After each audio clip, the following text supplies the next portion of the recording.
Foreshadowing. It's a powerful tool in fiction that, when used correctly, can leave the audience completely blown away, wondering just how far back those seeds of foreshadowing were planted. To me, no other piece of fiction has handled foreshadowing quite as effectively as Attack on Titan. From as small and very missable as Reiner winking at the female Titan in episode 17, to as blatantly obvious as the rumblings throughout being shown in season 2. So let's take a look through all 4 seasons and dig up some of the craziest moments of foreshadowing in Attack on Titan.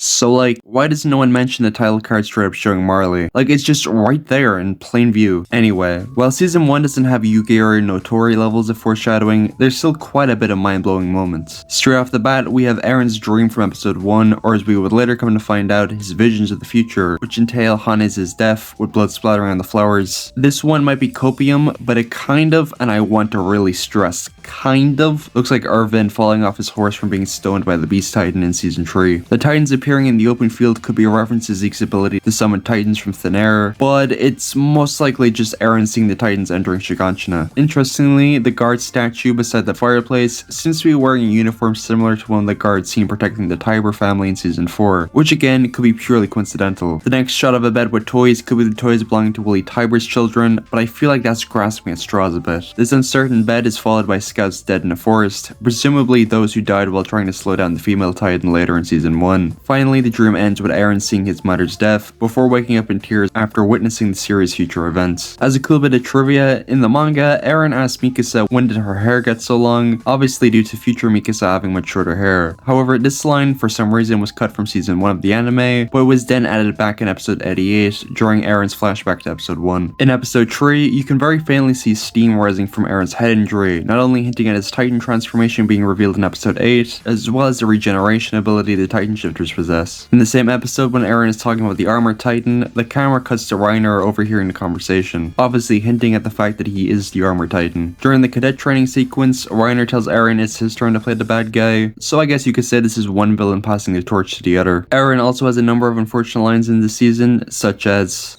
"Worry about how long your hair is. It's gonna catch up with you in a bad way." Ironic. Opening 2 hints at Hanji losing her eye after Bertolt's nuke transformation in season 3. Of course, as mentioned before, it is the iconic scene of Reiner getting grabbed by Annie's Titan in episode 17, where if you slow down the footage of Reiner breaking free from her grasp and look really closely, you can actually see him winking at Annie, hinting at his inevitable betrayal alongside Bertolt in season 2. In the manga, Levi asks Eren if Titans will rain down from the sky, which you could say foreshadows the Titan dropping scene from the very beginning of season 4. If we're really stretching, this shot of Eren's attack Titan in the ending Great Escape sort of looks like Eren's founding Titan, but it's probably supposed to represent Eren being a slave to freedom, although who knows how much Isayama really planned all the way back in 2013. The paintings on the wall that appears behind the cadets actually tells the story of the Titan War that led to the establishment of life on Paradis. This part of the mural is also used as a title card for the series. You could also say that these T-posing blobs are the wall Titans. However, the song's lyrics are more obvious when it comes to foreshadowing. If I am not me, could you say that you are you, could refer to Eren losing his mind after awakening his Titan's dormant power, which is further supported by the lyrics. The voice of someone calling has become ringing in my ears. The voice ringing in his ears being the memories of Grisha and Kruger. Now I might sound a little crazy with this one, but time seems to have stopped, so open your eyes. Could in fact be a reference to episode 78, because when Eren gets quick scoped by Face Gabby, time stops before his head lands in Zeke's hand, which is followed up by Eren opening his eyes, entering the paths, witnessing the memories of the past, and attack on Skull Cass. You should watch my video on that, by the way. People seem to really like it. The voice of someone crying has become tremors in the earth. Let's start from 0, Farewell Final Night. This is a big one. These lyrics refer to people's hopeless reaction to the rumbling,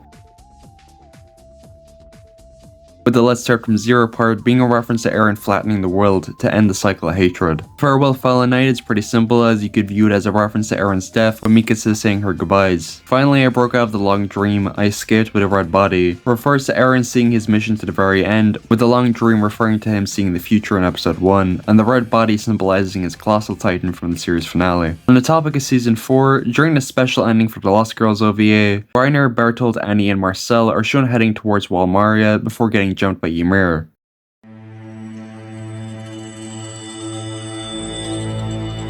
Geez, I wonder if Season 2 foreshadows any future events. The ending, Yuguru no Tori, has foreshadowing in its very DNA, from the animation to even the lyrics themselves. The ending begins off the bat with Ymir obtaining her Titan abilities from the devil, as said in the false Eldia narrative created by Marley. The scene transition features the shadow of a Titan, or person maybe, in a wasteland, which is kinda reminiscent of the Battle of Heaven and Earth, when Eren and Armin clashed in their Colossal Titan forms. It's also reminiscent of this poster used for the Season 4 finale. We then move to Ymir conquering enemy nations of Paradis, which leads into a quick burst of 2 images. First showing the cans of food Ymir found in the tower, leading to Reiner thinking she was sus, while the second is the number 345, or is it? The scene cuts before the camera fully pans across the number, so it's very possible that instead of 345, this is actually 845, the in-universe year when Reiner and Bertolt toppled the walls of the Shiganshina district. Very fitting since this was the season their cover was blown. We're presented with King Fritz forcing his children Maria, Rose, and Sina to eat Ymir's flesh after she game-ends herself to protect the king. There's not much to say about this part other than it's a montage of Eldian writing with the mantis from Mikasa' childhood, which represents courage and persistence, themes often found throughout the story of Attack on Titan, but also represents prayer and religious beliefs, which fits with the religious imagery subtly shown later in the ending. However, it could also symbolize Ymir's status as a god to Eldian restorationists. Sticking with Eldian restorationists, this brings us to the falsified Raiden Liberio, showing us an image of humanity cornered by the Titans, with a child being held up to prison bars, paralleling the baby scene from the season finale. Speaking of which, we're just straight up shown the rumbling, like no sugarcoating, which is quickly followed up by people witnessing the destruction of Walmaria in episode 1, the worshippers of the walls in church, with a close-up shot of one of the worshippers, and what appears to be Pastor Nick. As the ending comes to its conclusion, we see a long line of people walking towards the horizon, which could represent a number of things. First, obviously being people fleeing their homes to escape the rumbling, but it could also be the first king directing the Eldians towards the island of Paradis. We're shown the blue flowers from Han's death in an open field, presumably where the final battle of season 2 takes place, albeit with no titans or scouts in sight. This is followed by a bird flying towards the sun over a wasteland, which is followed by Titan's awakening. The bird could possibly symbolize Eren being reincarnated into a dove like in the season finale, flying off into the sunset after gaining freedom, or most likely it's Falco flying towards the explosion caused by Eren transforming into a colossal titan, with the titans rising from the ground being the Eldians turned into the pureblood titans by the hallucigenia. The fact that this scene is also shown in a barren wasteland similar to where the Battle of Heaven and Earth takes place points towards this being a lot more likely than just bird Eren flying into the sunset. Finally, we end with a look at the mural of Ymir, which is cut off by the film burning. However, the foreshadowing symbolism doesn't end here for Yuguru and Tori, as the lyrics, albeit very nonsensical, do provide some levels of foreshadowing. Also, fun fact, this song is entirely in English. Very, very, very, very broken English. The lyrics that stick out in particular are, "To expand the hand to the side of other town, and surely not accustomed to divide alone," which could very much be interpreted as Zeke extending his hand to Eren to bring an end to the cycle of Eldian hatred, with the other town being a stand-in for Marley. Now when it comes to surely not accustomed to divide alone, these lyrics could reference Eren deserting the scouts to enlist in the Marleyan army undercover. Needless to say, this ending in particular has quite possibly the most amount of out-of-context spoilers in a TV show, because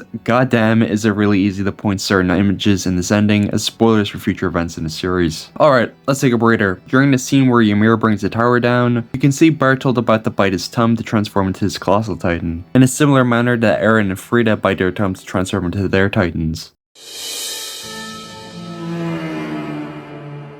There's not much other than Eren getting deja vu from being at the Crystal Cavern, but that could just be chalked up to Eren remembering the event from Grish's point of view. You could also say Historia's necklace kind of looks like Eren's founding titan. During Grish's memories, he runs into Tom Saver, who would have a much greater importance during season 4. This could maybe be an anime error, but during the sequence where Grish's memories get triggered after Eren kisses Historia's hand, the memories are shown in a point of view format, with one shot in particular being of Grisha. Now lining up with the fact that all of the memories during the sequence are from a POV, it could be possible that the anime did in fact foreshadow Eren's memory time travel shenanigans, as of course we know that Eren was the one who encouraged Grisha to kill most of the Rice family. Again, this could be an anime error where they just messed up the framing. The season 3 part 1 ending, Requiem der Morgotten, foreshadows the relationship between Paradis and Marley, as well as the rumbling. Those that slaughtered the wills of others and those whose wills are slaughtered, between the two sides stands a wall not so easily taken down. This is of course reference to warriors being sent to Paradis to annihilate the Eldians living within the boundaries of the walls. But if you wish to know the truth, the world will come to collapse. Is the sky you've admired in your cage really the freedom you seek? This one you can't argue argue that it isn't foreshadowing the rumbling. The truth causing the world to collapse is clearly a stand-in for Aaron's rage after learning the true history of Eldia, leading him to committing to the rumbling plan, the freedom that he seeks being the key to breaking the cycle of hatred and oppression.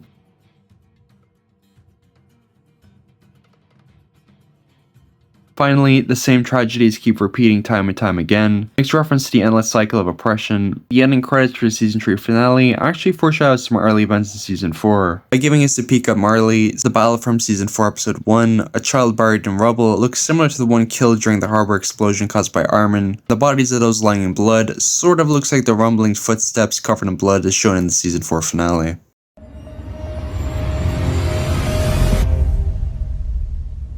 Well, since this is the final season, the well of foreshadowing starts to run dry, but there's still some left. The Marley in general asking if there's a Titan with wings could be seen as a nod to Falco's Jaw Beast Titan hybrid in the season finale. Gabby's feeling that something is about to change did not age the best to say the least. Aaron wanting his friends to live long lives came to fruition, well, except for Sasha. All I ever wanted to do is play baseball. Yeah, even the soundtrack contains foreshadowing, such as the song Attack on Titan WMID, which not only hints the activation of the rumbling, but also the scouts going beyond the walls into the downtime between season 3 and 4 with the lyrics, "The earth is roaring and blushing, people remember this tragedy," clearly referring to rumbling, which is further supported by the lyrics, "Is that the destroyer or the creator?" The creator referring to Aaron's newfound power as the founding Titan, while the destroyer refers to his plans to eradicate all life beyond the walls of Paradis. Finally, the lyrics, "Is it just our fate or our will?" refer to the ultimate question raised by the show, whether everything was predestined from the start, or if the scouts really did have a stake in changing the outcome in the future. The song Vogel I'm Kampfig also contains some hints towards Marley, with the lyric, "Hopefully we can understand it someday, we go to the other side of the horizon." This lyric details the scouts going to Marley undercover to see what life across the ocean is like, but it could also refer to Reiner realizing that the Eldians on Paradis are not so different to those confined behind the walls of Marley. The song Barricades contains some hints towards the ending of season 3, with the lyrics, "And taste the ocean spray and realize we've been living as slaves," which is a nod towards the iconic beach scene at the end of the season where Aaron decides to eliminate all life beyond the ocean to earn freedom from the oppression caused by Marley. Yamanamai, or however you pronounce this word, hints at Aaron's change in personality after awakening the true power of the Attack Titan at the end of season 3. The lyrics, "Until lost to my mind, I'm just losing myself, I try to care," hints at Aaron losing his mind and sense of identity due to the Attack and founding Titan's power working in tandem with one another. Bet you didn't expect this show to reference future events? Well, significantly out of context at least. Such as Bertold and Reiner transforming season 2. Seriously? Now? Right now? Right now? Here? Ow. Yes. Do not wuss out. Yes.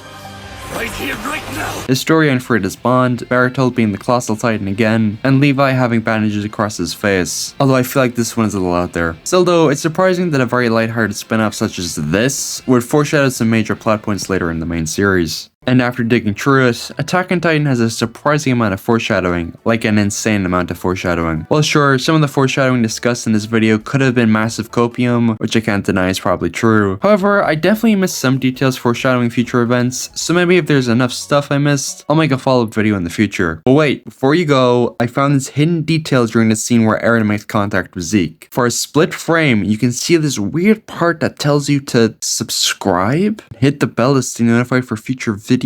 Holy shit, Isayama was on point with foreshadowing.